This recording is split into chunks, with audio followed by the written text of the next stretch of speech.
नमस्कार, मैं हूं फिरोज शानी और आप देख रहे हैं लोक मंत्र प्रोग्राम हमारा जो राजनीति और सामाजिक मुद्दों पे होता है।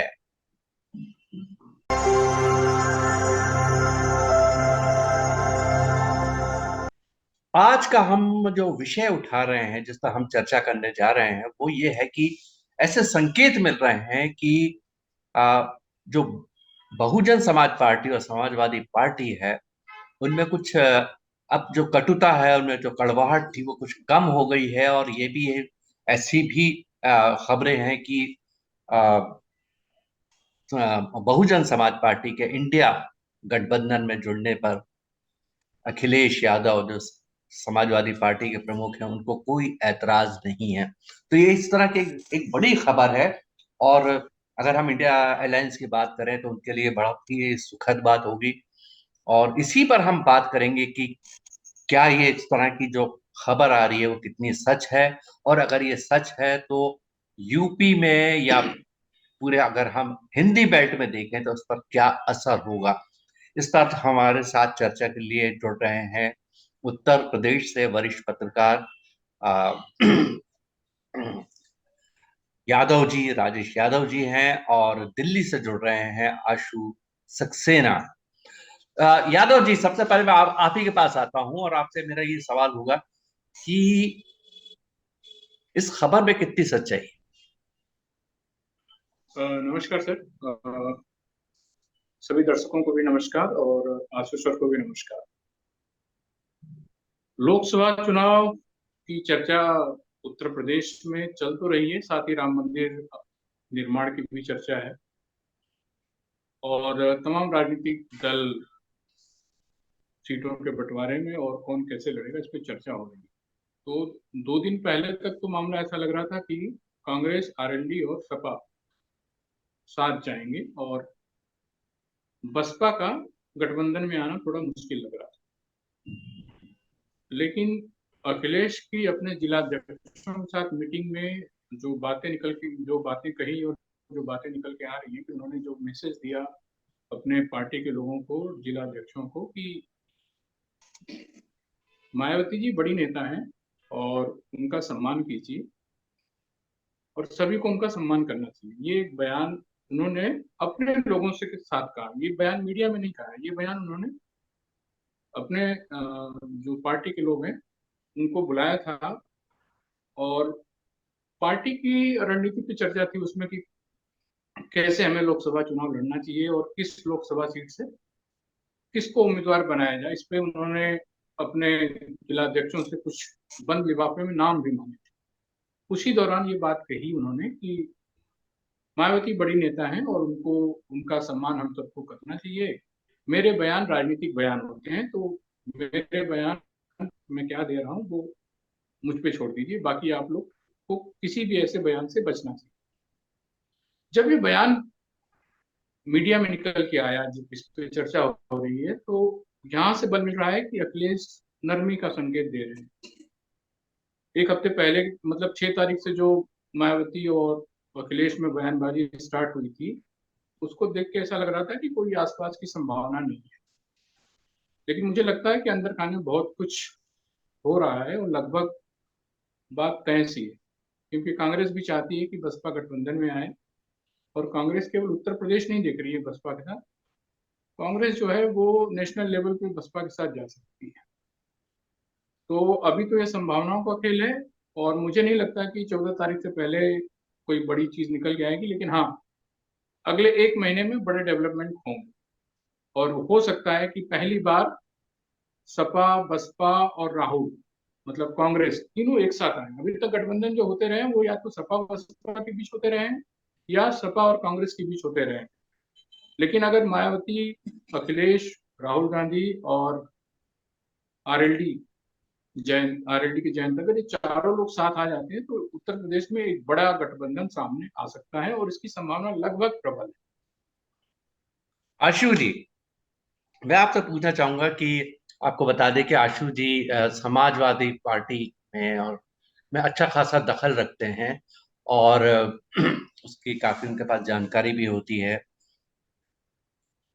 मैं आपसे ये जानना चाहूंगा आशु जी कि क्या ये अखिलेश यादव ने जो अभी बयान दिया है कि उनको कोई ऐतराज नहीं है अगर बीएसपी को इंडिया अलायंस में शामिल किया जाता है, जबकि इसके पहले जब अलायंस बन रहा था तो उनकी कुछ आपत्तियां थी जो बड़ी ऑब्वियस भी हैं। इसमें आपको कितनी सच्चाई लगती है, इसमें क्या लगता है आपको, क्या खेल क्या है ये?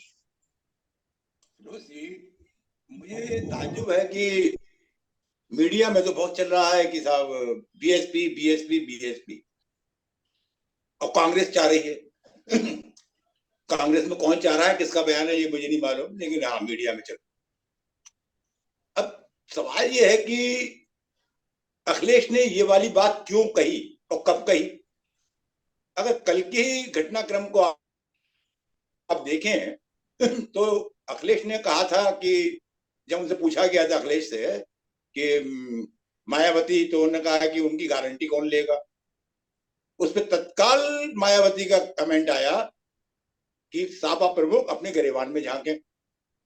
अब कल क्या हुआ कि मायावती ने एक नई पोस्ट की एक्स पर, और उन्होंने कहा, गेस्ट हाउस कांड की याद दिलाते हुए उन्होंने कहा कि दलित विरोधी हैं वो, हमारे संग आए थे तो हमने थोड़ा सा उनको दलितों के संग लाने की कोशिश की थी, लेकिन हमसे अलग होते ही उन्होंने फिर कर दिया। और एक कोई ब्रिज बनाया था, उसका जिक्र किया कि वो ब्रिज इसलिए बना था क्योंकि वो मेरे, जिसका उस वक्त 2014 में विरोध किया था बीएसपी ने, उनके प्रदेश कार्यालय के पास बना है, कि वो मेरी जान से मारने के लिए था। तो अखिलेश ने तत्काल जवाब दिया एक्स पर। तो अखिलेश ने कहा कि वो ब्रिज तो तमाम विरोध के बाद भी बनाया गया, और एनडी तिवारी भी वहां पे आए उस सम्मेलन में है। कुछ लोग चाहते थे, निशाना उनका मायावती की तरफ ही था कि ये ब्रिज ना बने, लेकिन ब्रिज बनना बहुत जरूरी था। क्योंकि मायावती, मीडिया जो था उसको मायावती का वो बयान, फौरन कोई इनपुट एडिटर ने कहा होगा कि उन्होंने कहा है मायावती ने कि सबसे पहले विरोध करता है सापा, तो अखिलेश से पूछा गया होगा डंडा लगा के कि वो कहती हैं कि जहां पे भी गठबंधन की बात होती है तो बीएसपी का विरोध करते हैं आप। तो उन्होंने कहा होगा कि मुझे कोई ऐतराज नहीं। अब हम आते हैं बड़े प्रोस्पेक्ट पर कि पूरे देश में कांग्रेस चाहती है, तो आपको सबसे पहले हमको देखना पड़ेगा कांग्रेस की गठबंधन समिति क्या है। कांग्रेस की गठबंधन समिति में एक सदस्य अशोक गहलोत, जिससे मायावती का 36 का आंकड़ा है, 5 साल रहा, क्योंकि अशोक गहलोत ने पूरी की पूरी उनकी पार्टी राजस्थान में अपने संग बया कर ली थी। अब यहां से मैं शुरू होता हूं, पड़ोसी राज्य से, देश में कहां से तालमेल होगा। फिर मायावती के संग तालमेल करना है तो आपको कर्नाटक से लेके और तमिलनाडु तक हर जगह वो सीट मांगेंगे, हर जगह सीट देनी है। तो जहां तक मेरी जानकारी है, दिल्ली में बैठकर कांग्रेस के भीतर ही कोई चर्चा नहीं है मायावती को लेकर। अगर जहां तक दलित वोट की बात है तो महाराष्ट्र के अंदर वो प्रकाश अंबेडकर से बात कर रहे हैं, मायावती से नहीं कर रहे हैं। तो जहां तक मेरी जानकारी है तो मायावती का कोई जिक्र इंडिया गठबंधन में ही नहीं है। लेकिन मीडिया इसको ऐसे चला रहा है जैसे इंडिया गठबंधन से मायावती के लिए परेशान हो चुका है और उसके अंदर बड़ी मार चल रही है, और सामने वाला एनडीए जो है वो यूं करके गठबंधन आशु जी, करके जो चुनाव में चला जाए। आशु जी, मैं आपको यहाँ पर थोड़ा रोकना चाहूंगा। अब आपने गहलोत की बात की, लेकिन सवाल ये है कि जब एक बड़ा मुद्दा सामने आ जाता है, और मायावती को भी आप देखेंगे धीरे धीरे जो उनका मैं वही आ, बड़ा मुद्दा कह रहा हूँ, कौन सा उनका बड़ा जो मुद्दा है। उनका जो क्या जिसको आप कहते हैं, मायावती को संग रहने के बाद ही बीजेपी रुकेगी? मायावती इतनी बड़ी लीडर है। आप याद करिए, पिछले चुनाव में 2019 में फैसला हुआ था सापा बासपा के बीच कि प्रदेश अखिलेश दिखाएंगे और केंद्र हम दिखाएंगे। यानी मायावती पीएम बनना चाहती थी, तो क्या इंडिया गठबंधन मायावती को नहीं, पीएम लेकिन करके आप रहेगा? नहीं नहीं मैं यहाँ पर बोलना चाहूंगा कि आप कुछ भी बोल सकते हैं, आपकी राय हो सकती है, लेकिन फैक्ट तो ये भी है कि मायावती कोई छोटी मोटी नेता नहीं है, बड़ी नेता है दलितों की, आज की डेट में बहुत बड़ी नेता है।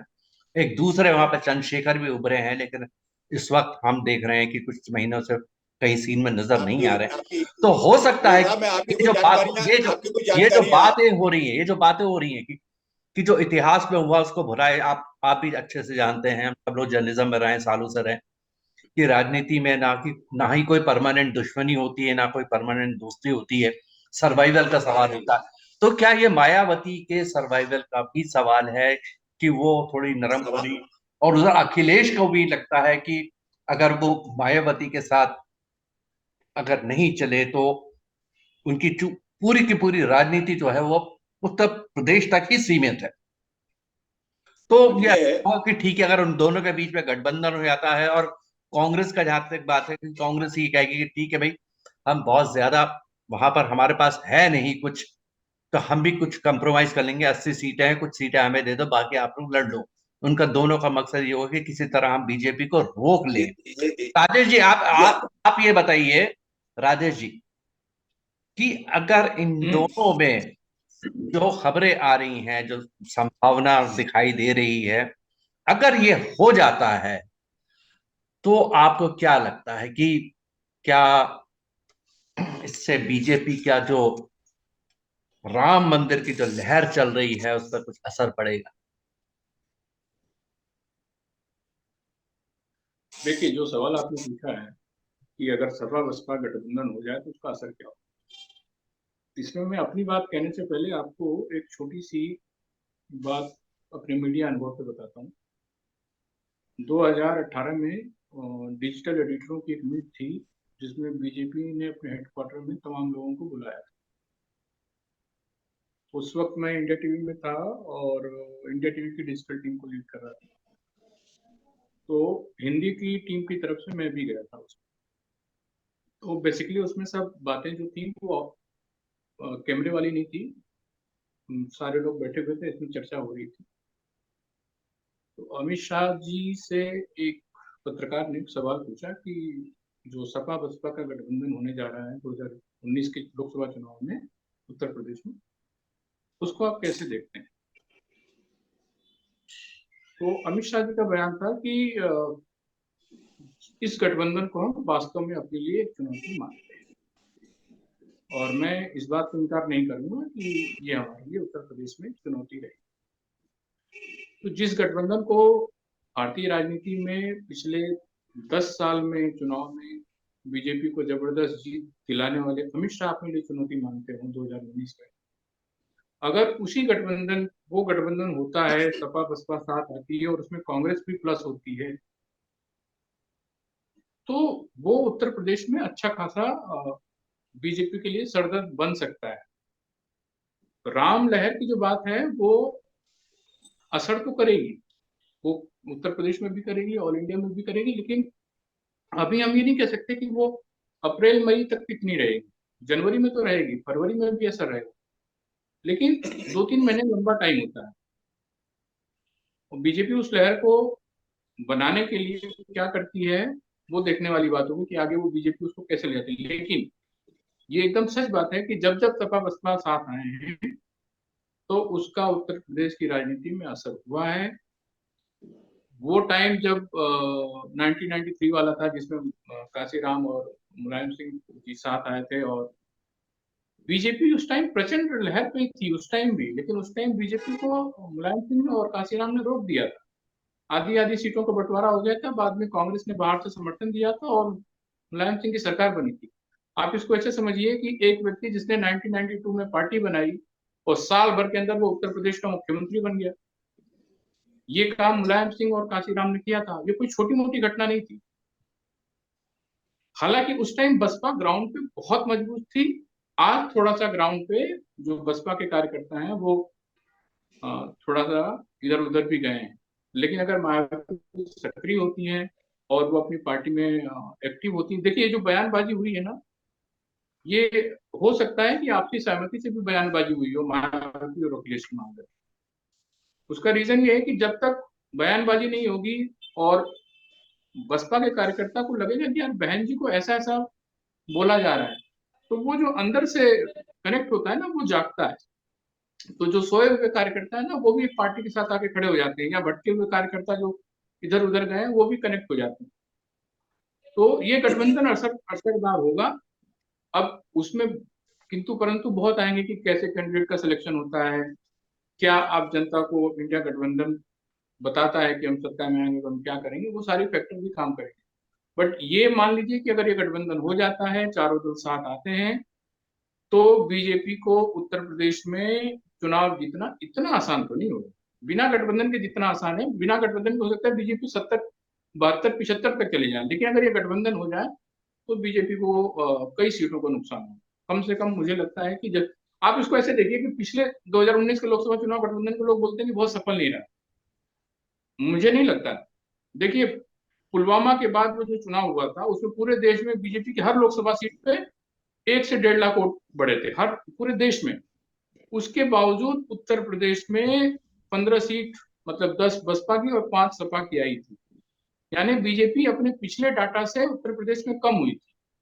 तो अगर इस बार ये गठबंधन होता है और मायावती का वोट बैंक जितना है, मान लो विधानसभा में 12-13% है, वो भी कन्वर्ट हो जाता है सपा की तरफ, या उसका आधा परसेंट भी कन्वर्ट हो जाता है, तो भी वोट बैंक बीजेपी के आसपास पहुंच जाता है।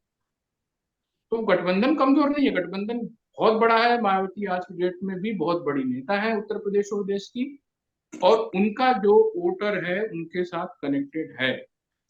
तो मायावती का संदेश ही उसके वोटर के लिए बहुत बड़ी चीज होता है।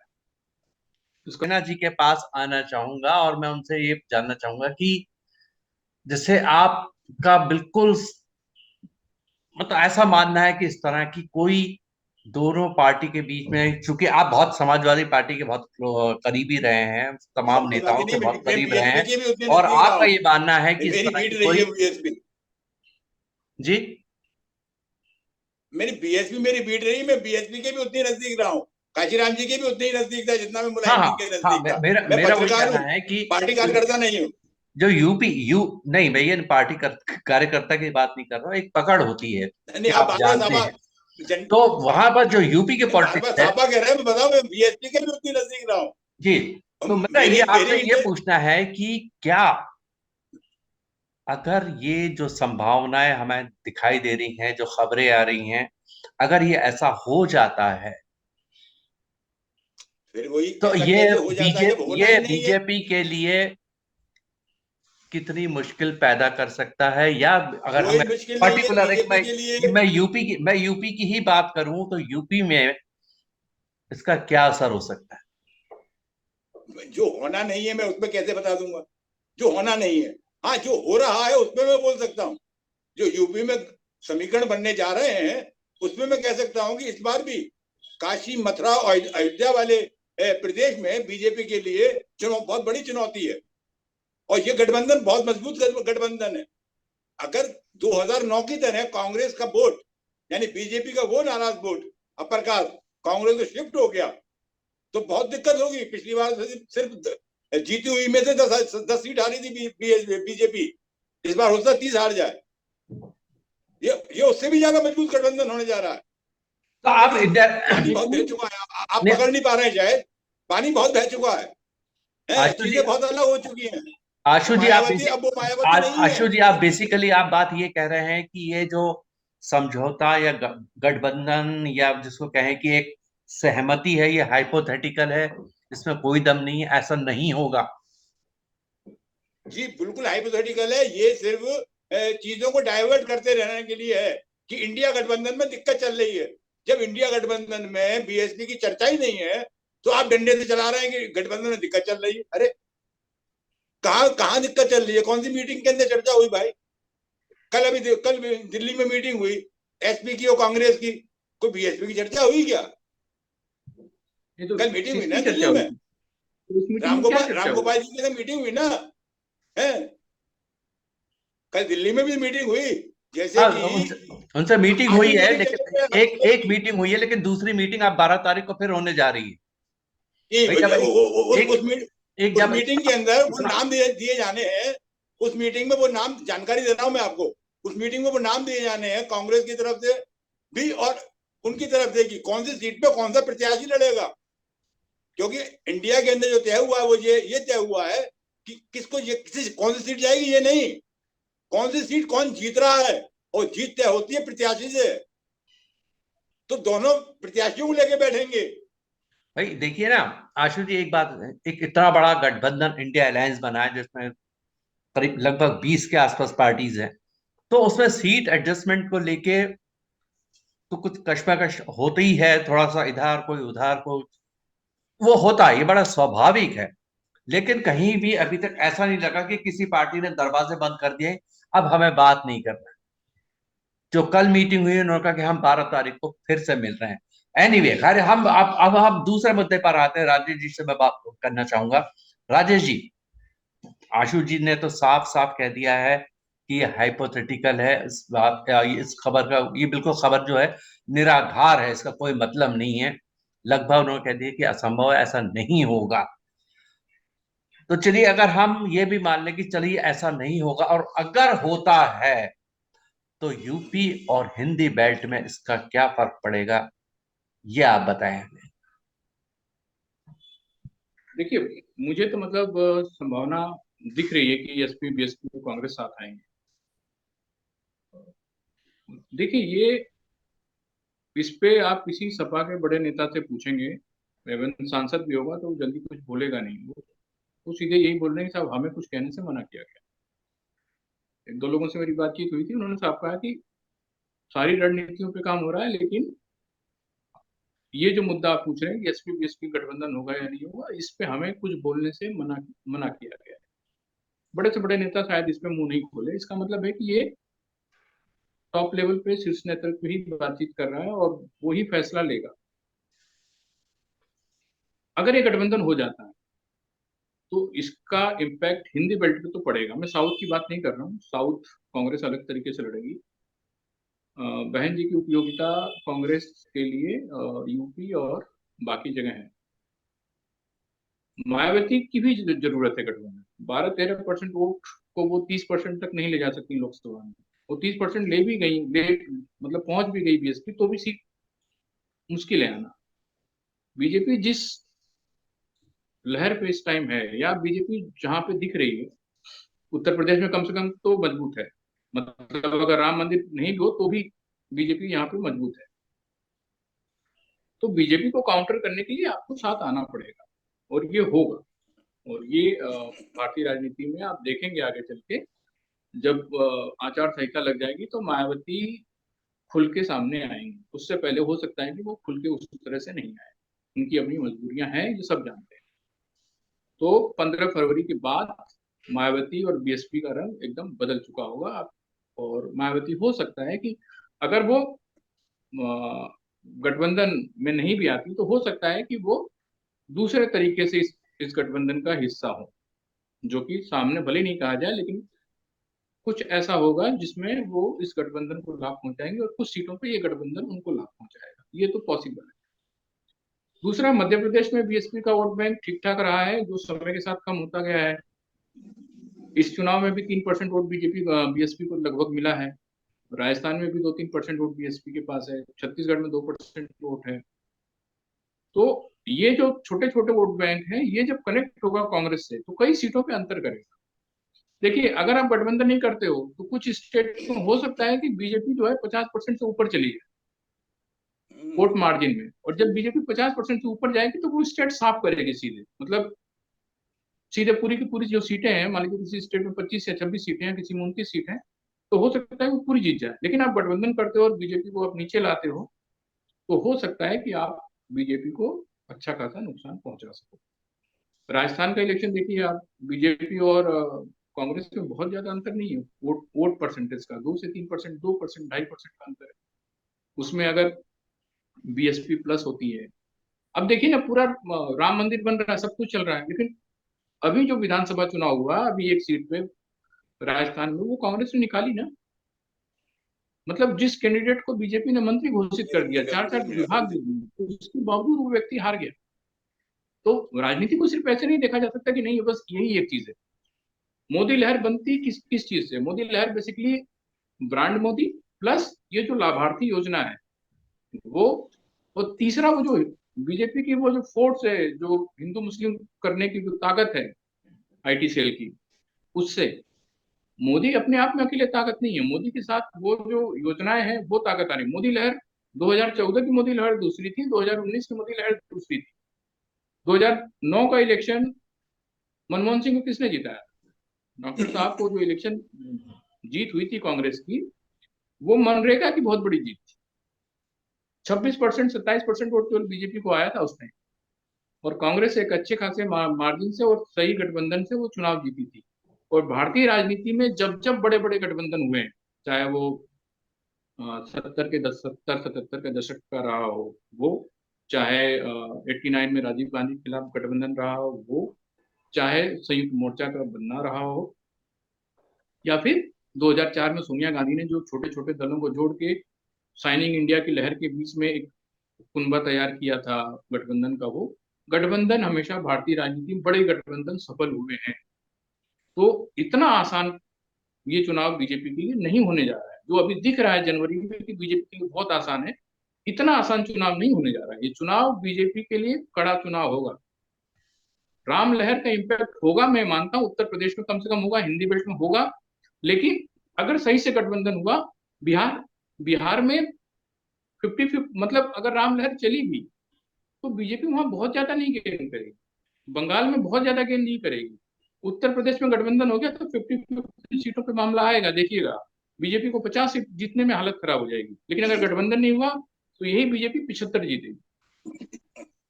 अच्छा, मैं तो अब आप इम्पैक्ट होगा। दोनों एक लास्ट लास्ट कमेंट में आप लोगों से लूंगा कि अभी जो बात की जा रही है कि ऐसी संभावना बन रही है कि एसपी और बीएसपी में एक समझौता हो जाएगा और बीएसपी इंडिया अलायंस में शामिल हो जाएगी।